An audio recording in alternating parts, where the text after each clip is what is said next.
মানুষ আবাদ হয়, আবার মানুষ বরবাদও হয়। মূলাধার চক্রে অবস্থিত কুণ্ডলী লেভেল অফ স্পিরিচুয়ালিটি কিন্তু আপনাকে দ্বাদশ ভাব। অষ্টম ভাব হচ্ছে আমাদের চুরি, ছিনতাই, অবৈধ ইনকাম আপনি পাবেন, অবশ্যই পাবেন। মনের মধ্যে বৈষয়িক চিন্তাভাবনাগুলোকে আপনি বেশি প্রাধান্য দিচ্ছেন। আপনার পুজো আর্চার পথে কিন্তু বাধা সৃষ্টি করে। নমস্কার, জয় ভৈরব বাবা, জয় মা তারা, জয় মা কামাখ্যা।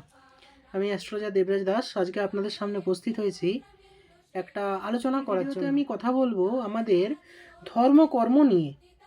ঠিক আছে, আমাদের রাশিচক্রের যে 12টা ভাব নিয়ে আমরা যে কাজ করি, সেই 12টা ভাবের মধ্যে একটা অত্যন্ত গুরুত্বপূর্ণ ভাব হলো গিয়ে নবম ভাব। নবম ভাব হচ্ছে গিয়ে আমাদের ভাগ্য। নবম ভাবের আরেকটা গুরুত্বপূর্ণ জায়গা হলো ধর্মকর্ম। ঠিক আছে, আমরা যে প্রত্যেক দিন প্রতিনিয়ত আমরা যে পুজো আর্চা করি, বাড়িতে কোনো মন্দিরে গিয়ে কোনো ধর্মীয় স্থানে গিয়ে আমরা যে পুজো আর্চা করছি, সেই পুরো জায়গাটাও কিন্তু নবম ভাব। এই জন্য নবম ভাব থেকে আমরা দূর যাত্রা বা তীর্থযাত্রাও কিন্তু নবম ভাব থেকে আমরা কিন্তু দেখে থাকি। এইবারে ভাবাত ভাবম যে কনসেপ্ট, সেই অনুযায়ী নবম ভাব থেকে চতুর্থ ভাব হলো গিয়ে দ্বাদশ ভাব। চতুর্থ ভাব আমাদের জন্মছকের চতুর্থ ভাব কি নির্দেশ করে? আমাদের মনের শান্তি। নবম ভাব থেকে আপনি যখন পুজো আর্চা করবেন, তখন আপনাকে মনের শান্তি এনে দিতে পারে কিন্তু দ্বাদশ ভাব। দ্বাদশ ভাব কি দেখায়? একা থাকা, আইসোলেশন। আপনি যখন একা আছেন, আপনার যে একাকিত্ব, এটা কিন্তু দ্বাদশ ভাব কিন্তু দেখায়। ওই জন্য জেল, হসপিটালকে আমরা দ্বাদশ ভাবের সঙ্গে সংযুক্ত করি। কারণ মানুষ যখন জেলে থাকে, হসপিটালে থাকে বা দূর দেশে ফরেন কান্ট্রিতে থাকে, তখন মানুষ কিন্তু একা থাকে। এই জন্য একা থাকার জায়গাটা কিন্তু দ্বাদশ ভাব। নবম ভাব থেকে আপনি যখন পুজো অর্চনা করবেন, তখন আপনি মনের শান্তি কখন পাবেন? যখন আপনি একা থাকবেন।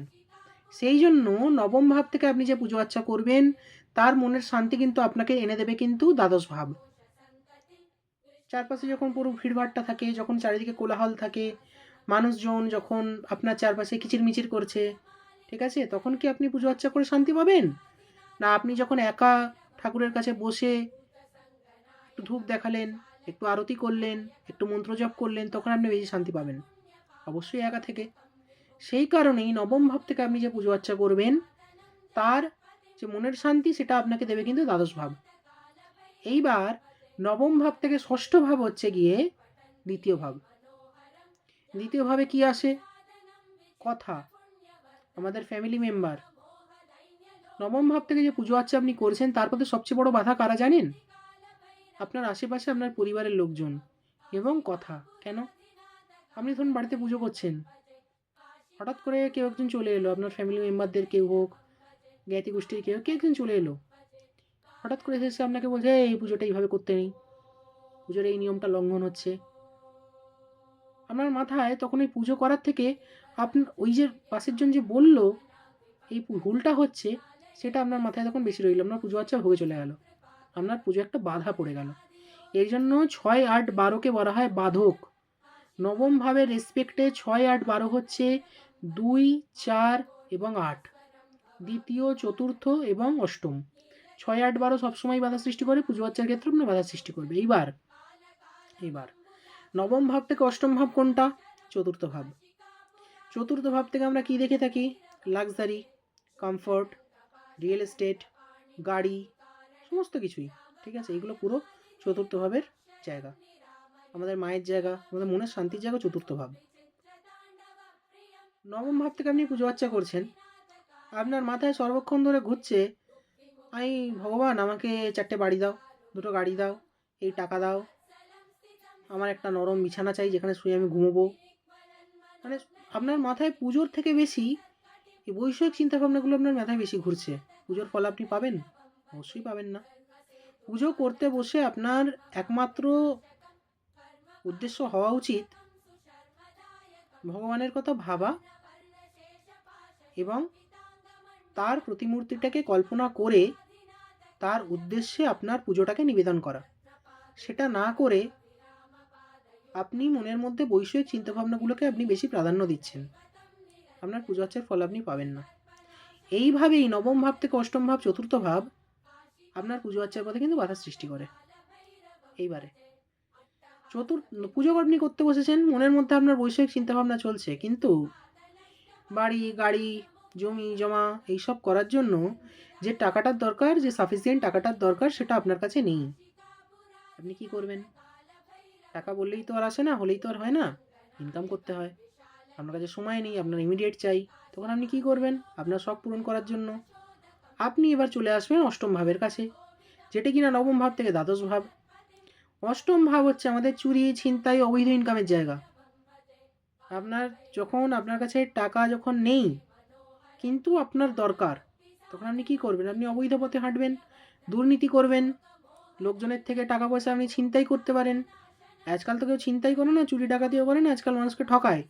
আপনি মানুষকে ঠকিয়ে, মানুষকে মিথ্যে কথা বলে তাদের থেকে আপনি টাকা পয়সা নেবেন, এটা আপনার অষ্টম ভাব। নবম ভাব থেকে দ্বাদশ ভাব হচ্ছে কি অষ্টম ভাব। অষ্টম ভাবের কাছে আপনি এসে আপনি মানুষকে ঠকিয়ে সে টাকা পয়সাগুলো রোজগার করলেন, আর আপনার যে পুণ্য আপনি যে অর্জন করেছিলেন সব আপনার চলে গেল, আপনার ধর্মকর্ম চলে গেল, শেষ, সব শেষ। অষ্টম ভাব নবম ভাবকে শেষ করে দিতে পারে এইভাবেই। এরপরে কিন্তু এখানে একটা কথা জানা আমাদেরকে খুব প্রয়োজন, সেটা হচ্ছে 4, 8 এবং 12 এই তিনটে জায়গাকে আমরা একত্রে বলে থাকি মুখ্য ত্রিকোণ। হাইয়েস্ট লেভেল অফ স্পিরিচুয়ালিটি কিন্তু আপনাকে দ্বাদশ ভাব দিতে পারে, যেখানে গিয়ে মানুষ গৃহত্যাগী সন্ন্যাসী হয়ে যেতে পারে এবং সে মোক্ষ লাভও করতে পারে। এটা কিন্তু পুরোটাই দ্বাদশ ভাবের জায়গা। নবম ভাব থেকে দ্বাদশ ভাব হচ্ছে কি অষ্টম ভাব। নবম ভাব থেকে আপনি যে পুজো আচ্ছা করবেন, আপনাকে যদি মোক্ষ লাভ করতে হয় আপনাকে অষ্টম ভাবের কাছেই আসতে হবে। অষ্টম ভাবের আরেকটা গুরুত্বপূর্ণ সিগনিফিক্যান্স হলো, অষ্টম ভাব হচ্ছে আমাদের মূলাধার চক্রে অবস্থিত কুণ্ডলিনী শক্তি। তন্ত্রবিদ্যায় যেটি সবচেয়ে গুরুত্বপূর্ণ। কুণ্ডলিনী জাগরিত হবে, 7টা চক্র ধীরে ধীরে কুণ্ডলিনী শক্তিকে আপনার মাথায় গিয়ে সহস্রারে ঠেকবে, ডিরেক্ট ঈশ্বরের সাথে আপনার কন্ট্যাক্ট হবে এবং আপনি মোক্ষ লাভ করবেন। এই জায়গাটা কিন্তু আপনাকে অষ্টমী দিতে পারে, এটা ছাড়া কিন্তু অন্য কেউ কিন্তু দিতে পারে না। সেই কারণের জন্য নবম ভাব থেকে দ্বাদশ ভাব হচ্ছে অষ্টম ভাব, এটা কিন্তু হাইয়েস্ট লেভেল অফ স্পিরিচুয়ালিটি।